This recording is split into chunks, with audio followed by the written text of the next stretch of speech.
Kas yra ličio tepalas?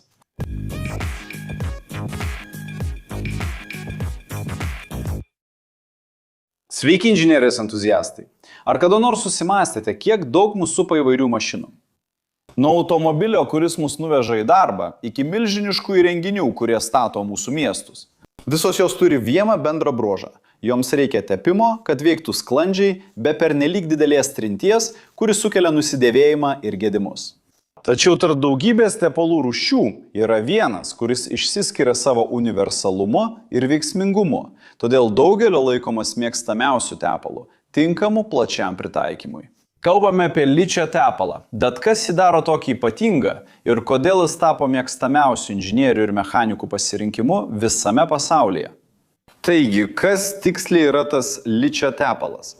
Iš esmės ličio tepalas nėra tik aliejus, o pusiau kieta medžiaga, tarsi kempinė, kuris sulaiko alyvą.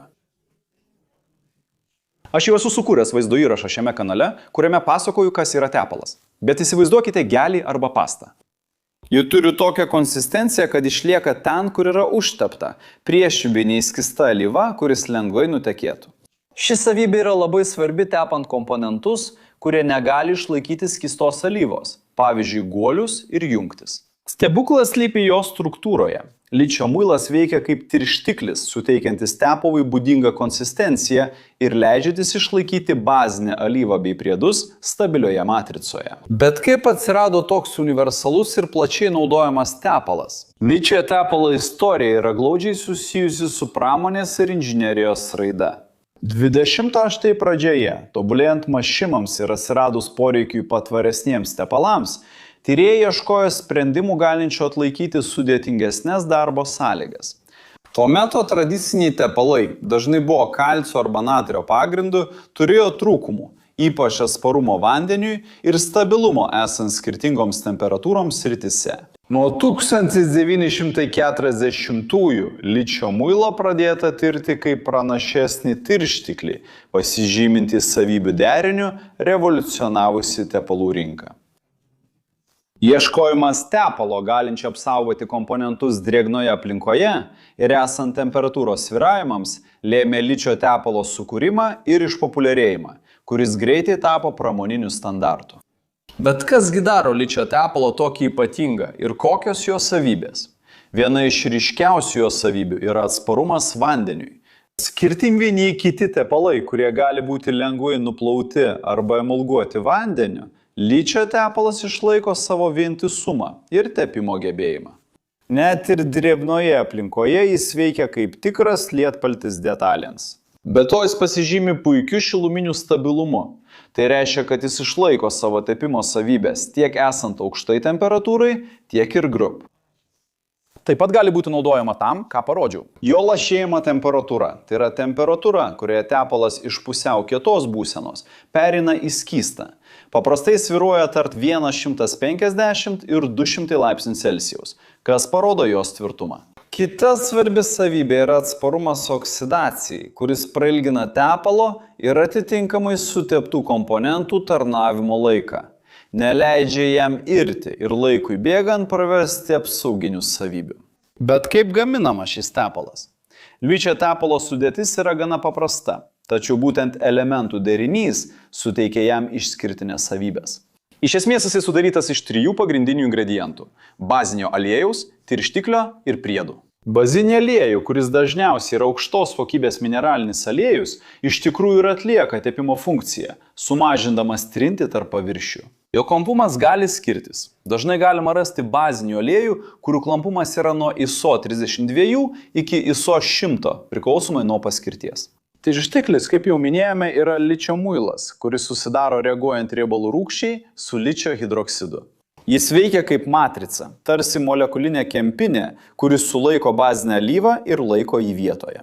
Galiausiai turime priedus, kurie yra tarsi vitaminai arba papildomos supergalios pridedami prie tepalo, kad dar labiau pagerintų jo veikimą. Jie gali apimti korozijos inhibitorius, antioksidantus, ekstremalaus slėgio priedus, antidėvėjimo medžiagas. Kiekvienas jų atlieka svarbų vaidmenį apsaugant ir prailginant mašinų tarnavimo laiką. Bet jei jis toks geras, kur galime jį naudoti savo kasdienybėje ir pramonėje?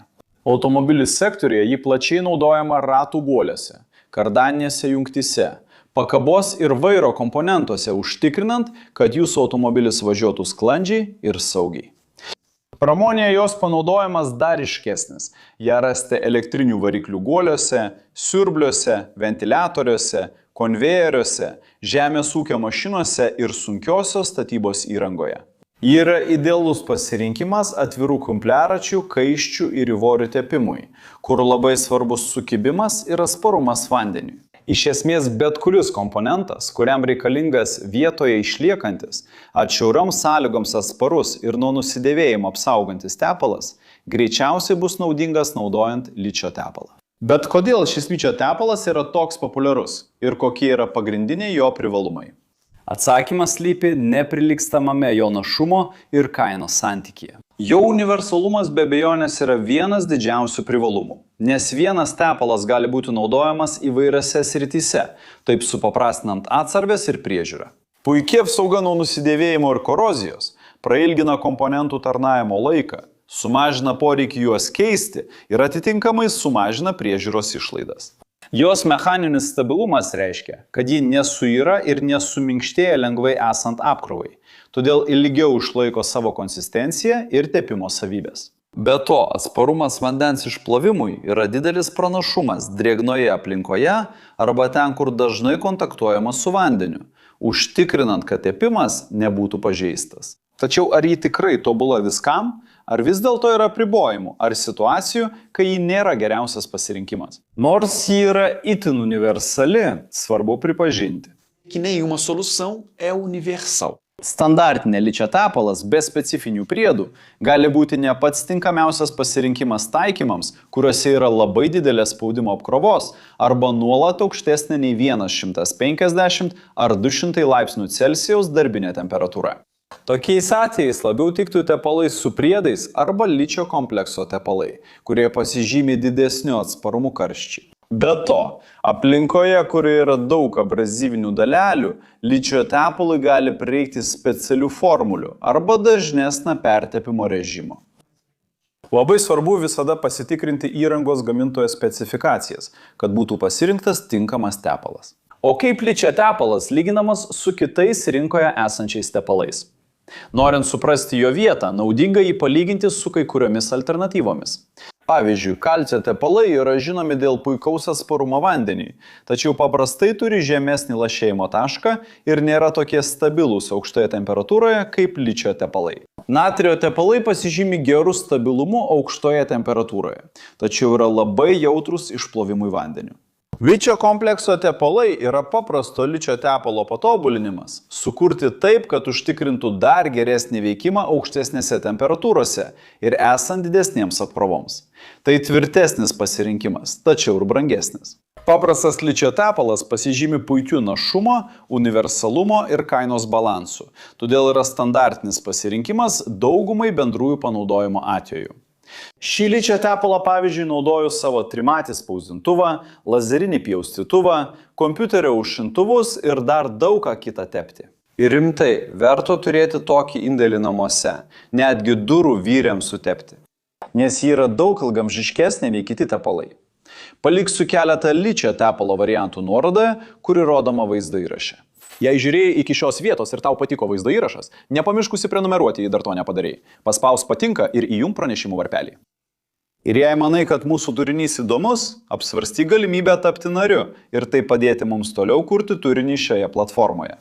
Jei nori sužinoti daugiau apie mūsų rekomenduojamus kursus, nuskenuok QR kodą čia šalia arba spausk nuorodą vaizdo įrašo aprašyme. Taip galėsi pasinaudoti įvairiomis galimybėmis tobulinti įgūdžius, kurie padės išsiskirti tavo karjeroje. O tu, ar jau esi naudojęs ličio tepalą kokioje nors srityje? Kokia buvo tavo patirtis? Pasidalink savo istorijomis ir klausimais komentaruose. Taip yra todėl, kad tavo dalyvavimas yra labai svarbus, kad galėtume toliau atskleisti inžinerijos paslaptis. Be to, tai leidžia mums palaikyti ryšį su jumis ir jums bendrauti tarpusavyje. Čia šone yra 2 įdomus vaizdo įrašai, kuriuos privalai pažiūrėti, kad praplėstum savo žinias ir patenkintum smalsumą. Jei norite prisidėti prie mūsų, paspauskite patinka, užsiprenumeruokite kanalą, įjunkite varpelį ir apsvarstykite galimybę tapti kanalo nariu. Štai taip inžinerijos entuziastai. Stipriai apkabinu ir pasimatysime kitame vaizdo įraše.